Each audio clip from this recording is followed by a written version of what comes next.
हमने इससे पहले देखा बायजूस का भी एक इंसिडेंट हमने देखा कि कोविड के टाइम पे किस तरह से बायजूस ने प्रॉफिट कमाना शुरू किया। तो मैं कुछ मीडिया रिपोर्ट्स देख रही थी, 10,000 करोड़ तक का अमाउंट उसमें मतलब प्रॉफिट और रेवेन्यू के मामले में कोट किया गया है, लेकिन फिर अचानक उसका भी शट डाउन होना।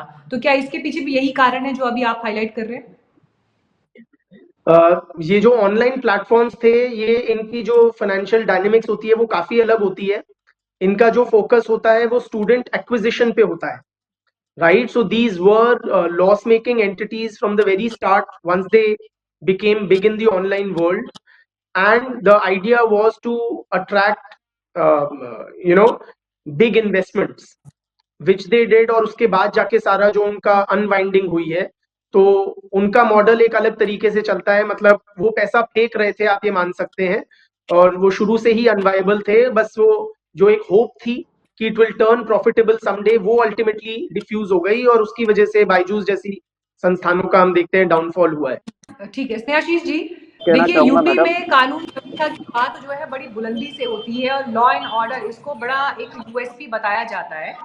अब देखिए, अपराध हमेशा ये चोरी डकैती मर्डर इसी सूरत में तो नहीं होंगे ना।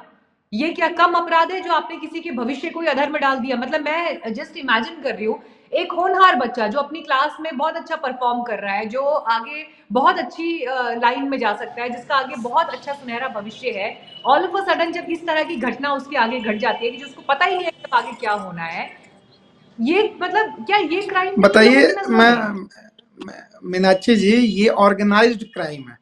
जो बातें सुनने में आई अभी पेरेंट्स के द्वारा, ये अपने आप में सोचने के लिए काफी है कि 2 दिन पहले तक अगर वो फी वसूली कर रहे थे, ये तो एकदम पूरी तरीके से समझ में आ रहा है कि सरकारी मिलीभगत के साथ वो पूरे प्लान्ड वे में वो लोग भागे हैं। ये अब क्लियर हो गया। और इस तरीके की बातें अगर आ रही हैं तो इतना सह कौन दे रहा है ऐसे लोगों को? प्राइवेट संस्थानों को इतना सह कौन दे रहा है? आखिर इस तरीके की बातें हिम्मत करने की जरूरत कैसे ये लोग कर रहे हैं? ये तो क्लियर हो गया ना कि सरकार की कहीं ना कहीं या लोकल प्रशासन की मिलीभगत है। और उत्तर प्रदेश, अभी आलोक जी बोल रहे थे, मुझे बड़ा मतलब हास्यास्पद लगता है ऐसी स्थिति कि सरकार में बैठा हुआ व्यक्ति शोक, खेद और निंदा करता हो। तो ये सोचने वाली बात है कि कार्रवाई करने के लिए आपके हाथों में सत्ता है, ना कि शोक, खेद और ऐसे दुख प्रकट करने के लिए। आप काम कीजिए ना, कार्रवाई कीजिए, लेकिन कार्रवाई नहीं करेंगे, लंबी लंबी बातें कहेंगे, बड़ी अच्छी लच्छेदार बातें करेंगे और कार्रवाई के नाम पे ठुल्लू दे देंगे। और सीधी सीधी बात है कि ये बताइए कि क्या आप अभी भी कार्रवाई कर रहे हैं? आपके पास तो रेड कॉर्नर नोटिस होने के बावजूद आपके पास एयरपोर्ट से भगा दिया जाता है इस देश के चोरों को, और आप इस तरीके की बातें कर रहे हैं कि आप कार्रवाई करेंगे। अरे भैया, गिरफ्तारी करिए ना। कितने लोगों के 1500 लोग, अगर 1500 छात्र एक सेंटर पे हैं, वो मिनिमम हम बता रहे हैं, अभिभावक बता रहे हैं 3-3 हजार रहते हैं। मुझे मालूम है इस चीज को, मैं एडमिट कर रहा हूं। 3-3 हजार लोग रहते हैं, और सबसे अगर 5 लाख 2 लाख भी वसूला गया होगा, मिनिमम 2 लाख वसूला गया होगा, आप जोड़ लीजिए कि कितना बड़ा गोरख धंधा ये किया गया है। और इसमें क्या सरकारी मिलीभगत नहीं होगी? ये गोयल, ये गुप्ता जी, ये तमाम लोगों का नाम जो आ रहा है, 4 लोगों का, उस पर सोचने वाली बात है। इस तरीके की बातें होती हैं क्या कि मैं कार्रवाई करूंगा, मैं निंदा करता हूं, मैं ये करूंगा? अरे भैया, गिरफ्तारी कीजिए। आपका कथा सुनने के लिए हम लोग नहीं बैठते हैं। सरकार के नुमाइंदे इसलिए बैठते हैं ऐसे डिबेट्स में कि वो बताएं कि सरकार उस पर क्या कार्रवाई कर रही है, सरकार उस पर क्या काम करना चाह रही है, कैसे उसको टैकल कर रही है उस मुद्दे को। यहां हम लोग, ये बात मैं भी बोल सकता हूं, जितनी जिम्मेदारी से आपने दुख व्यक्त किया उतनी जिम्मेदारी से मैं भी कर सकता हूं। इस चीज को समझिए। आलोक जी, आपसे मैं ये एकदम नम्र निवेदन करता हूं कि अगर वास्तव में उत्तर प्रदेश में, मध्य प्रदेश में और बिहार में, तीनों जगह आपकी सरकार है, अगर वास्तव में आप लोग काम करना चाहते हैं तो तीनों जगह बस ये मत बोलिएगा कि 20% 30% टोकन मनी लेके उसका भी ब्लैक व्हाइट कर दीजिएगा, क्योंकि आप लोगों के पास ऐसी योजनाएं रहती हैं, इसलिए मैं ये बात कह रहा हूं। और लगातार आप लोगों ने ऐसा कृत्य किया है, कुकृत्य किया है। आप अभी भी ठोस बातें नहीं कर रहे हैं, इसका मतलब साफ है कि ऊपर के मशीनरी से मिला हुआ है। अब बाबा योगी जी के बारे में मैं बोल रहा हूं, योगी जी निश्चित तौर पर उनका यूएसपी है कि मैं कानून व्यवस्था को कभी भी हिला हवाली में नहीं डालूंगा। उत्तर प्रदेश में सबसे ज्यादा सेंटर उत्तर प्रदेश में है, क्या इसके पे कार्रवाई कर रहे हैं? इसकी बात करिए। यहाँ पे गोल गोल बातें मत किया कीजिए। मीनाक्षी जी, अगर आप भी सहमत है, अभिभावक अगर सहमत है इस बात से, तो वो मांग करें इन बातों का कि बीजेपी के नेता इस तरीके की गोल गोल बातें ना करें। मैंने भी ये बात शुरू में की कि ठीक है, आप खुले दिल से स्वीकार कर रहे हैं कि हाँ, यहाँ पर ये परेशानी या ये समस्या खड़ी हुई है, इस पर फौरन एक्शन लिया जाएगा या इस पर हमें खेद है, लेकिन बात वही है ना, खेद जताना तो पेरेंट्स को राहत नहीं देगा अनलेस कि उस पर कोई एक्शन हो, अनलेस कि ये मिसाल कायम की जाए कि भाई आज हमने ऐसा एक उदाहरण प्रस्तुत किया है, आगे से कभी कोई ये करने की हिम्मत नहीं करेगा। देखिए मीनाक्षी जी, ये कांग्रेस की सरकार नहीं है जहां घोटाले होते हैं, ये भारतीय जनता कार्रवाई पार्टी की बताइए आलोक सरकार है जी। जहां आप प्लीज बीच में मत बोलिए। कार्रवाई आप बोल रहे थे तो मैं नहीं बोल रहा था। आप प्लीज बीच में मत बोलिए। नहीं, इनको रोकिए, ये बीच में नहीं बोल सकते हैं। आप बीच में मत बताने के लिए आप बैठे हुए हैं। बीच में मत बोलिए। आपकी सरकार क्या कर रही है? आप बोल रहे थे, मैं सुन रहा था। सरकार क्या कर रही है? आप गोल गोल बातें बीच में नहीं बोल सकते हैं, बिल्कुल नहीं। ये कांग्रेस की सरकार नहीं है जो घोटाले होते हैं। बोला अपनी बात, देखिए, इनको बोलिए कि तमीज में बात करें।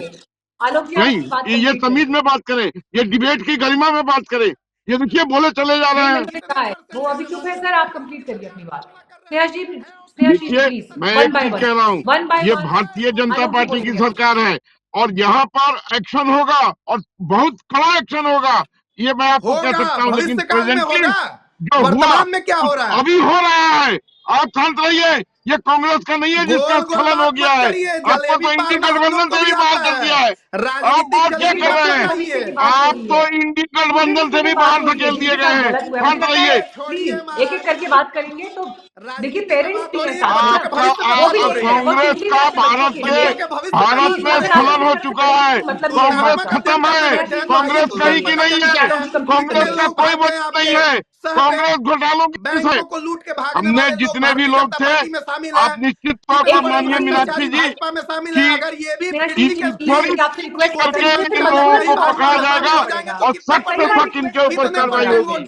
कितने परसेंट पैसे का माइनस कर लीजिएगा, ये बता दीजिए। मेरी बात मुझे अच्छा नहीं लगता सर, मैंने कहा ना, ये कांग्रेस की सरकार नहीं है जो घोटालों की है। आपको तो इंडी गठबंधन से भी बाहर कर दिया लोगों ने। कीजिएगा, बताइए ना, सीधे सीधे बताइए। आपको तो इंडिया गठबंधन से भी बाहर कर दिया लोगों ने। आपका हक तो है कि आप मिट्टी में मिट गए, आप नेस्त नाबूद हो गए हैं, आप कहीं के नहीं है भारतीय राजनीतिक पटल पे। शांत रहिए। भविष्य काल और वर्तमान को छोड़ दीजिए सर, प्लीज। स्नेहाशीष जी, मैंने कहा ना, मैंने बोलने का समय दिया, कांग्रेस का स्खलन हो चुका है। कांग्रेस मिट्टी में मिल चुकी है, इसलिए कांग्रेस की बात मत कीजिए। समय की कमी है सर, प्लीज।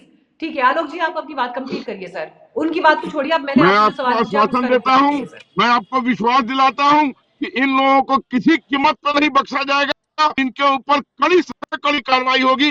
इनको पाताल से भी ढूंढ के ले आएंगे और अभिभावकों के साथ पूरा न्याय करेंगे। ठीक है सर। विशाल जी, आप संतुष्ट हैं जो आश्वासन दिया जा रहा है उससे? विशाल जी। जी मैडम, बिल्कुल।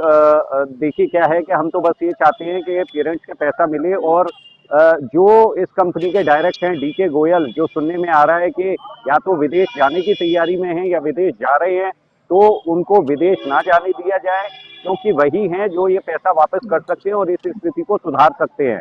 तो मेरा आपसे सभी से, कांग्रेस से या भाजपा से या सभी गवर्नमेंट से ये निवेदन है कि प्लीज पेरेंट्स को पैसे को ध्यान में रखते हुए इस पे ठोस कार्रवाई की जाए और जल्द से जल्द की जाए।